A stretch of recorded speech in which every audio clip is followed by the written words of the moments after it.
اهلا وسهلا فيكم بحلقة جديدة. حلقتنا اليوم راح نحكي فيها عن كأس السوبر الاسباني.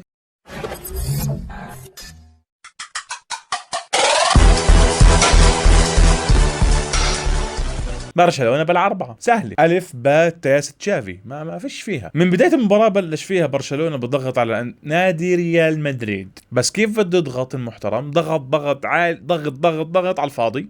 هي واحد واثنين، ولعب بدفاع متقدم. يعني تشافي خبي حمار انت يا زلمة. أنا حمار، أنا حمار وغبي.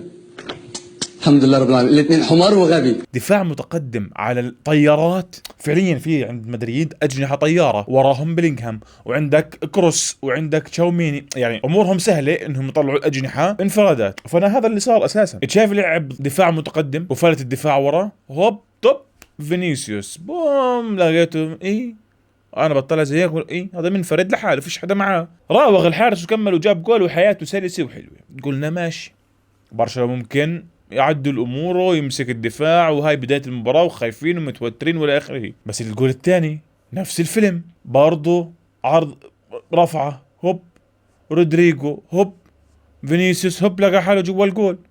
فات هو الطابة والجول خلاص، ما فيش حدا معاه، فات هو الطابة. طب وبعدين مع المسخرة مشينا هالمباراة ولا بيجي لك عمك ليفا سجل الجول الأول، صافت النتيجة 2-1، والأمور قلنا يا سلام ممكن تتعدل الأمور وتحلو. كان برشلونة يعني ماسك الطابة، بس زي ما بتحكوا استحواذ سلبي، لا خطورة زي العالم والناس، لا استحواذ زي العالم والناس. يعني كل ما اللعيبة برشلونة كانت مستحوذة كنت تتخاف أصلا تنقطع الطابة بأي لحظة، ما في مجال إنك تكون هيك مرتاح وبرشلونة معهم الطابة.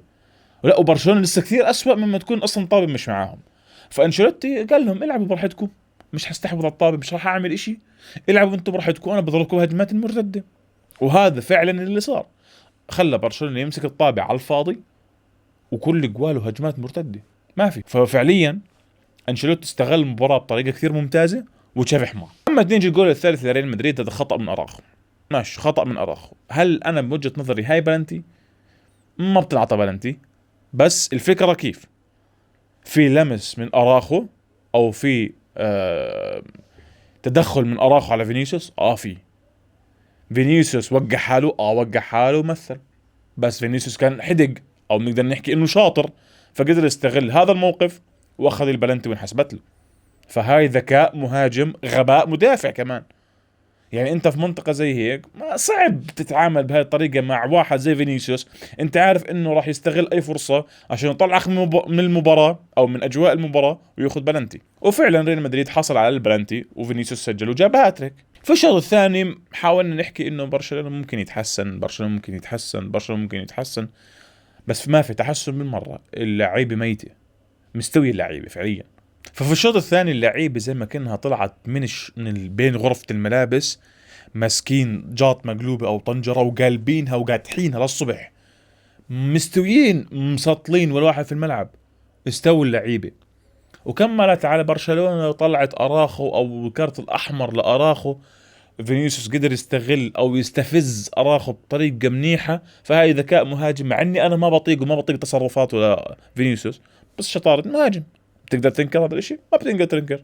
بالعكس، اصعب شخص ممكن يواجه فينيسيوس، او اللي يواجهه فينيسيوس في برشلونة في المباراة هاي، كان اراخو، وخلص منه. فاكيد استغل فينيسيوس هذا الاشي بطريقة كثير ممتازة، وانطرد اراخو وسهلت المباراة بالزيادة على ريال مدريد بعد ما انطرد اراخو لعب بطريقة مريحة وبلش يستحوذ على الكرة، وبرشلونة تايهين في الملعب. وصحت له كم من فرصة، خصوصا لما نزل جوا فيليكس ويامال، بس كانت فرص عادية. بس لا، في فرصة حلوة صراحة اللي هي شوطة فيليكس، كانت بتجنن الفرصة صراحة.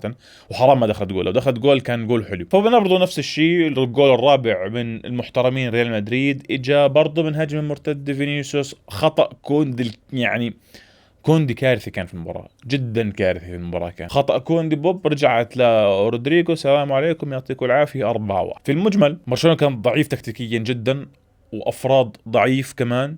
اللعيبة مش مركزة، ما كان في تكتيك منيح في المباراة، استحواذ سلبي، يعني ودفاع متقدم. ما بزبط تلعب دفاع متقدم مع مدريد.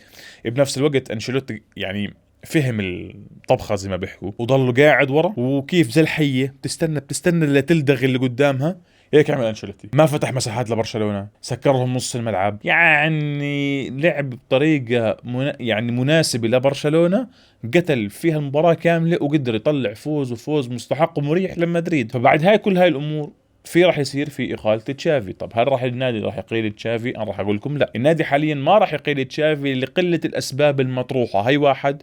وثاني إشي، ما بزبط إنك تطلع المدير الفني أو المدرب هيك بين الشوطين، أو هو فعليا بين الشوطين، لان هاي موسم، وموسم بينقسم لقسمين، وفي عندك لسه الابطال. فلا، حتى لو كان موسم تشافي كارثي وممكن نطلع بصفر القاب، بس عادي خليه لاخر الموسم. اخر الموسم بتقيم كل اشي، بعديها بتجيب مدرب مناسب يساعد على التشكيلة، واذا بده لعيبة يجيبهم. يعني راح يكون في كمان صيف زي ما بيحكوا ساخن من جيرارد روميرو لبرشلونة. فمبروك لجماهير ريال مدريد، الفوز المستحق صراحة على برشلونة اللي ما كانش موجود في المباراة اساسا برشلونة. وبس، هاي كانت حلقتنا لهذا اليوم. لا تنسوا تعملون لايك وشير وسبسكرايب وفعلوا زر الجرس عشان يوصلكم كل الفيديوهات الجديدة. سلام.